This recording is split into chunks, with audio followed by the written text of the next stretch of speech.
Добрий день всім. Я вітаю вас. Good afternoon, everybody. Welcome to Ukraine Media Center at Ukraine Forum.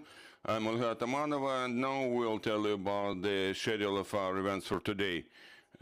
At 1:30 p.m., we will have Yuriy in our studio, Deputy Minister of Infrastructure of Ukraine, and Igor Barsky, Director of Mariupol Commercial Seaport, state-owned company.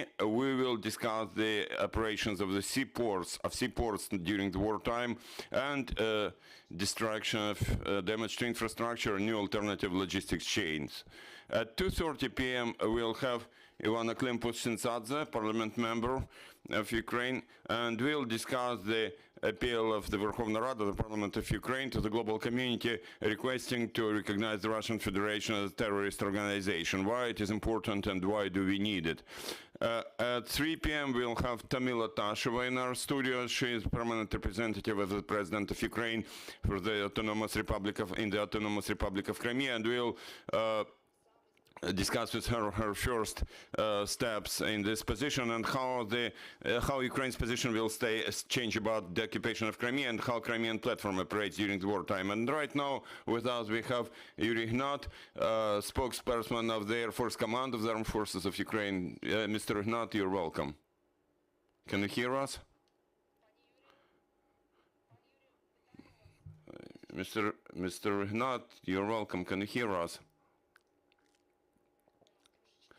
Seems that we have some problem with these communications. Now we'll fix those, and in the meantime I'll tell you that we'll discuss with Yuriy how we managed to change the course of this war in the sky with overwhelming enemy's forces, how we managed to do it. 1, 2, 3. Yuriy, can you hear us? Yuriy cannot hear us.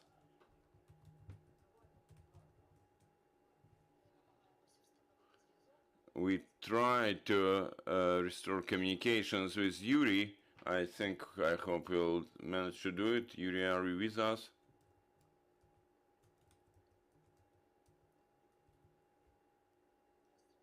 One, two, three.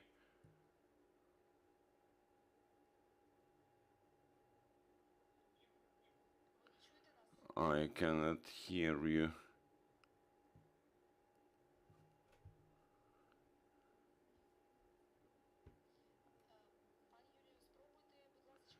Mr. Ihnat, could you please try and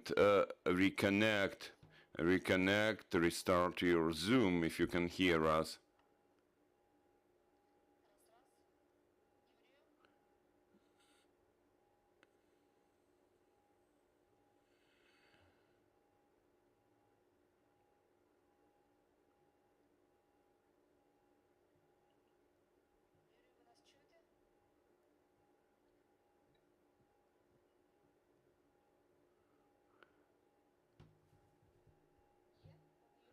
Yuriy, can you hear us?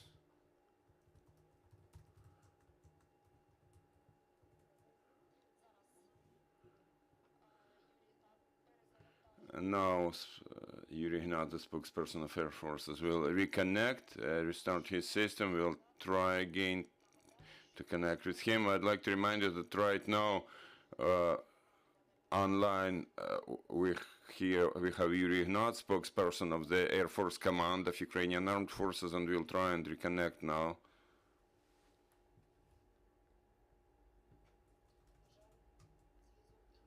Unfortunately, sometimes we have communication problems, but we understand that our armed forces are in such places where there may be problems with communications.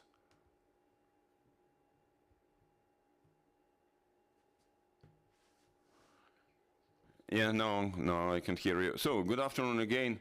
Yuriy, are you with us? Can you hear us? We are glad to have you with us. We are glad that you can hear us now. You're welcome. Mr. Ihnat, could you please tell us about our advantage in the sky and how you managed to change the course of this war while understanding that there was overwhelming enemy's force. Your microphone is muted. Please unmute yourself.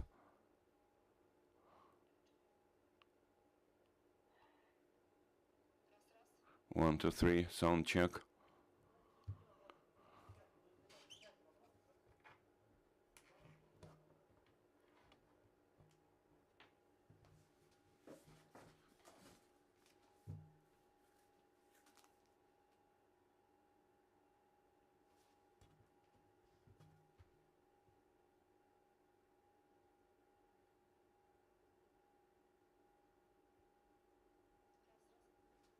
One, two, three, four, five.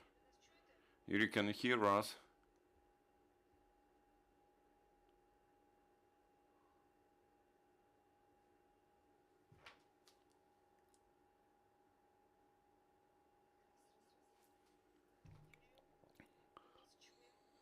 Yuriy.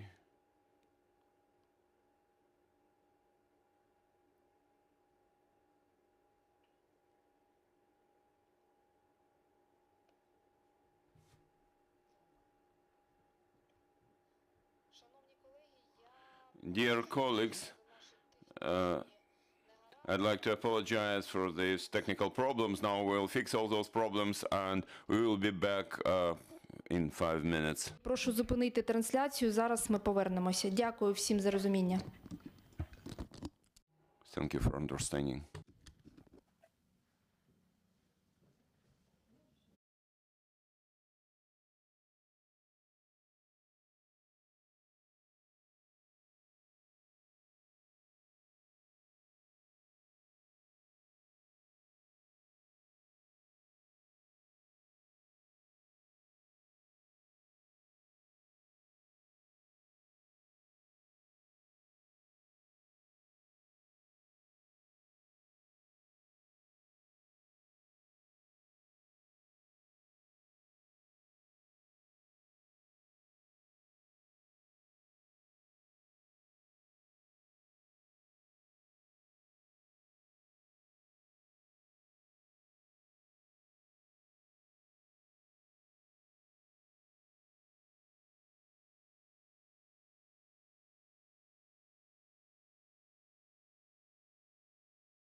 Добрий день ще раз. Вибачаю за наші технічні трошки проблеми, які ви Again, good afternoon. Sorry for those technical problems we got now. We have re-established our communications, and now we have Yuriy Ihnat with us, the spokesperson of the Air Force Command of Ukrainian Armed Forces. Mr. Ihnat, you're welcome. Mr. Ihnat, I'd like to ask you, let's discuss the air superiority of Ukraine. How was it possible to change the course of the war in the sky, even though we all understand that the enemy had technical advantages in the air?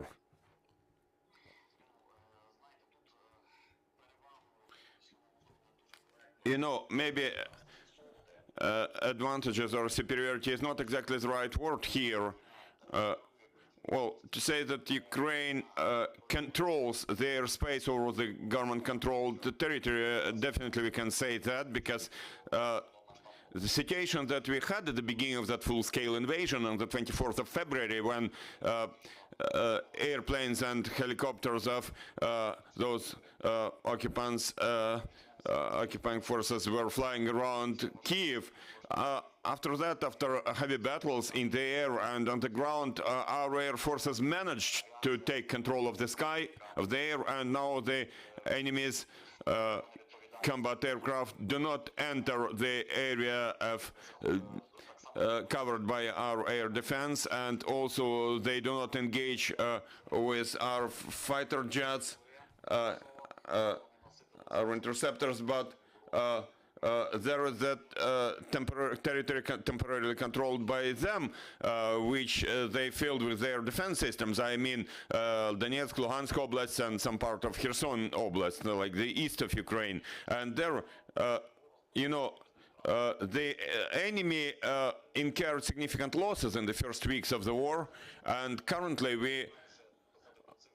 already have almost 200 aircraft, almost 2 airplanes of the enemy that we hit, or almost 150 helicopters and a lot of UAVs and cruise missiles. So the enemy incurred significant losses, and it's about modern aircraft, it's about their pilots who died or have been wounded. So they changed their tactics, and now for several weeks they don't enter anymore the airspace controlled by us. Mr. Ihnat, speaking about the operations of our air defense, could you please tell us briefly how our air defense works, and can you announce any statistics about targets that we have hit? I already mentioned statistics. Airplanes and helicopters, there are about 200 airplanes and 150 helicopters, a lot of aviation equipment, hit more than 100 unmanned aerial vehicles, UAVs, or drones. You know, we could, speaking about the maximum effectiveness, we can say that a week or 2 weeks ago there was 300 targets hit by our ground-to-air missiles of our air forces, because this is the key tool we use to down Russian airplanes. Also, of course, they are also hit by personal portable anti-air missiles, and even 3 helicopters have been downed using anti-tank missiles, and there are also interceptors, but they were mostly used during the first days of the war. So now the key threat for enemy's aviation is Buk M1 and S-300 anti-aircraft missiles.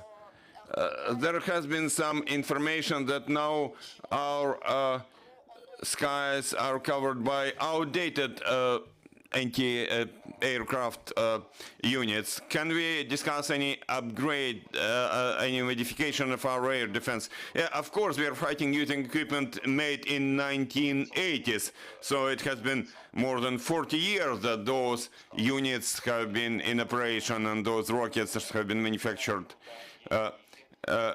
The enemy also has such a similar equipment, but these are upgraded types of equipment, like S-400, Buk M1, Buk M2, Buk M3. They also have Panzer units and others. Unfortunately, we only have the equipment that we got since that old time, but we have skilled, well-trained professional specialists, and those well-trained professionals use this equipment that we have to destroy enemy's equipment, and their commitment and their self-sacrifice and their patriotism deserves to be described in movies and books, and it will be described in books and movies what is happening today. But to use to do everything, we need some support with some assistance, because we have some losses in terms of both aviation and air defense missiles, and some equipment fails because it's old, and every day we launch a lot of missiles, a lot of rockets, and also the enemy destroys our equipment. We destroy theirs and they destroy ours, so we still need to replenish and upgrade our equipment. And of course we appreciate help from our Western partners, from the USA and the UK, and we thank the whole world for the sanctions, for that sanction pressure on Russia, for that humanitarian aid, financial aid, for all those weapons already provided to Ukraine, for Lend-Lease law passed already. But speaking about the air forces, currently we need some serious equipment in order to protect our sky, to protect the sky over Ukraine, over our nuclear power plants, to save lives of our innocent civilians. And we mentioned many times already what sort of equipment we would like to receive. There have been negotiations in place. Of course, we will not describe them in detail. Of course, we also thank for those Soviet-made air defense units. We received something from Slovak Republic, and maybe we'll receive some more. It's about Buk and S-300 and Soviet aircraft, Soviet airplanes, which have strengthened our air superiority, air advantage. But still we need modern weapons, because now the enemy overwhelms us in both qualitative and quantitative terms. We are talking about next generation aircraft, 4++ and 5th generation. So now we have airplanes with powerful radars, powerful missiles, so that they could see the enemy from 100-kilometer distance, and rockets that can be launched from such distance, with radio electronic warfare. And we hope that there will be some positive decision made to provide fighter jets to Ukraine. F-15, F-16 have certain modifications, so that our pilots will be able to master them. And I mean, it's both about how to fly them and how to fight using them. We have some plan how to do it. Of course, we'll use help from our partners, use their base for training, but we are ready to do it in a short time frame. I'm not to quote particular time frames, but we are ready to train our pilots to use those types of weapons and to counter Russian high-tech airplanes in the skies, because they overwhelm us 1-6 at the moment. Speaking about anti-aircraft rockets that we would like to see to replace those Buk M1 and S-300, we already mentioned, and the President of Ukraine already mentioned, and the government has already made decisions, and now we have Norway, American NASAMS with Abram 120 US-made rockets, so that in this situation that we have, they can resist very effectively the Russian Air Force. This is a mobile air defense system, and in our current situation, it would fit our air forces in a very good way. Speaking about longer-term prospects, of course, we would like to get such air defense systems as US-made Patriot, which is one of the best models worldwide, and it can hit not only aircraft but also rockets. It's not only air defense but also a rocket defense system. Long before the war, we had that vision 2035 for our air forces, and we described all these things there, but there was very high cost of those weapons, and this process was very slow, and unfortunately huge steps have not been made to rearm ourselves with Western weapons. Mr. Ihnat, we keep hearing about enemy's aircraft being hit, but speaking in percentage terms, how much we have destroyed the enemy's potential in the sky? Can you assess the percentage somehow, approximately?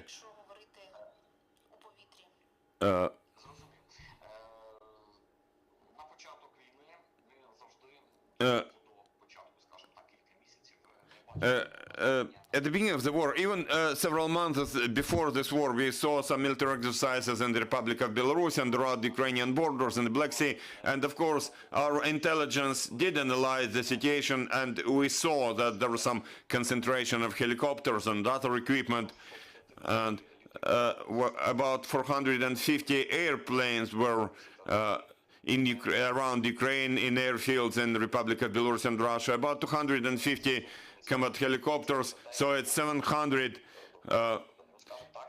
aircraft units. That's what the enemy concentrated around Ukraine, and that was some of the best types of equipment that they had in those airfields. Sukhoi 30, 34, 35, Kama 52 helicopters and others, and that's mostly the equipment that was hit. Of course, in Russia they still have a lot of airplanes. A lot of them are in the storage, also MiG-29, Sukhoi 27, but of course there's no doubt that the enemy has incurred significant losses. There are also those Sukhoi 25 fighter jets, but they were forced to change their tactics to avoid entering our territory, but now they switched to rocket strikes using Tupolev 160, Tupolev 95, Tupolev 22 M3. They can launch rockets being from above the Caspian Sea, above the Black Sea against the territory of Ukraine, but those rockets, those missiles are very expensive. They cost millions of dollars each, so they mostly use them against infrastructural facilities to make the maximum damage. It's about railway hubs, railway stations. The enemy has been trying to prevent Western weapons from entering Ukraine. But the enemy has incurred, to summarize, the enemy has incurred significant losses. Still, Russia still has a lot of equipment, and we should not have any illusion that they will not use it. We have to be prepared. We have to arm ourselves, and we should, let's hope that due to this Lend-Lease law recently passed, we will get powerful high-tech weapons to give us superiority in the air and on the ground. I cannot ask you about the ghost of Kyiv. We all understand that this is some sort of combined image, consolidated image, but could you share with us stories of the pilots which contributed to that image? You know, that image was not made by pilots. Pilots made every effort, they did everything, and people created that image of the ghost of Kyiv. They have already somehow mentioned many pilots as being a ghost of Kyiv. Some of them already died. 5 or 6 pilots were named as the ghost of Kyiv. In the first days of the war, when there were battles in the air above Kyiv, not only above Kyiv, but also above Zhytomyr Oblast and Sumy Oblast, but above Kyiv, people took a lot of videos, and people started writing that this is some revenge, that this pilot downed one airplane, second airplane, third airplane, and they would think that this is the same pilot, because, you know, on social media, whenever there is a story a good story, it became viral, and somebody said, look, this is some ghost. And we in the Air Forces treated it in the following way. People want to see some superheroes in the sky. And, you know, in 2 or 3 days, stories went around on social media about that superhero. And we somehow supported it. We wrote a story, wrote a post saying, look what this guy is doing.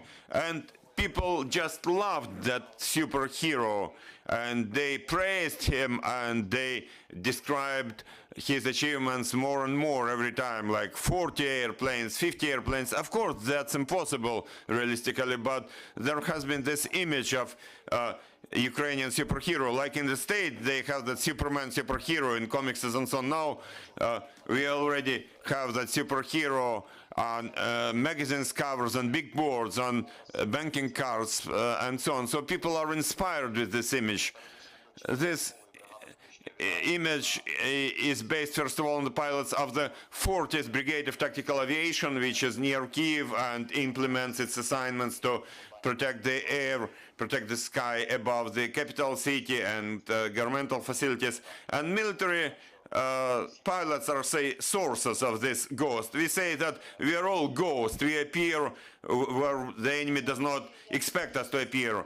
Indeed, Yuriy, I would say that this image inspires us, and for us, Ukrainians, maybe all our pilots are those inspiring superheroes. Now, dear journalists, you can ask your questions. You're welcome. Please use the microphone. Thank you very much. Well, it's very interesting. You're sharing this kind of interesting social media platform. There's some fake something. Well, I think as a people, my interesting why they're doing this, because they think the European people, they are hero. I think it's a kind of an interesting mistake, obviously. My question for you is, we heard about the NATO and the American alliance to have a heavily support for the Air Force, Ukraine Air Force side, and obviously they might interestingly to put more Western modern aircraft and the modern jet to your country, to training your pilot to use it in the future. And as you said as well, this is training needed time. So would you please tell me that how long you think your pilot can be hold on the to use the modern Western jet fight to fly into the sky to fight with your enemy? Thank you very much. Зрозуміло. I got your question. I would say that those aircraft we already mentioned, F-15, F-16, those are jets that we already had them in Ukraine, in Myrhorod and Starokostantiniev, even as early as in 2018. That the National Guard of the state of California who arrived there. F-15C Eagle arrived, and our pilots already had some experience of flying them jointly with American pilots, and they still maintain partner-friendly relationships with those pilots. And those aircrafts are approximately the same generation. F-15, F-16 are also the same generation as MiG-29 and Sukhoi 27 in terms of manufacturing dates and technology level. But F-15 and F-16 have been seriously upgraded, modernized in terms of weapons, in terms of radars, in terms of other systems, navigational systems. They have been upgraded. And, you know, to fly them for a Ukrainian pilot, a Ukrainian professional pilot with some combat experience, it's not a problem. No problem with that. It's about several weeks. In several weeks, our pilots will feel great in the cockpit of those American airplanes, American jets. Another thing is to learn how to fight using those jets, to use their weapons. That's a bit more difficult, but our pilots are ready and willing to spend days and nights to learn as quickly as possible. And we could do it, not only in Ukraine, we are ready to send our pilots. We have sufficient numbers of pilots at the moment. We have sufficient numbers. Their pilots drafted from the reserve, our veteran pilots who are still able to fly, as well as young pilots who have been fighting in the sky already. And the young graduates of military schools, we can send them for training to the United States, to NATO allies, NATO partner countries, and there is a technology, there are instructors, there are those training facilities, so that they will train as quickly as possible how to use those jets. And it will enable us to protect our sky on our own. Maybe we don't need a lot of that equipment. Of course, the more the better. We have a big country, but in this situation, you know, if we get that, say, F-16 or F-15, which will fight against Russian airplanes, it will radically change the balance of force. Thank you, Mr. Ihnat. Colleagues, do you have any other questions? No more questions. Thank you for joining us. Thank you for finding time and sharing this very important information. Thank you. And dear friends, I'd like to briefly remind you of our schedule for today. At 1:30 p.m. here in our studio, we'll have Yuriy, Deputy Minister of Infrastructure of Ukraine, and Igor Barsky, Director of the Mariupol Commercial Seaport Company. Will discuss the operations of seaports in these very difficult conditions. At 2:30 p.m. we'll have Ivana Klimpush-Synsadze, Deputy of the Verkhovna Rada of Ukraine, the Parliament member, and we'll discuss with her the Verkhovna Rada's appeal to the global community requesting to designate Russian Federation as a terrorist organization. And at 3 p.m. we'll have Tamila Tasheva, permanent representative of the President of Ukraine in the Autonomous Republic of Crimea, and we'll discuss with Tamila Tasheva how our Ukraine's strategy will change about the occupation of Crimea and how Crimean platform operates during the wartime. Please stay with us. See you. Thank you.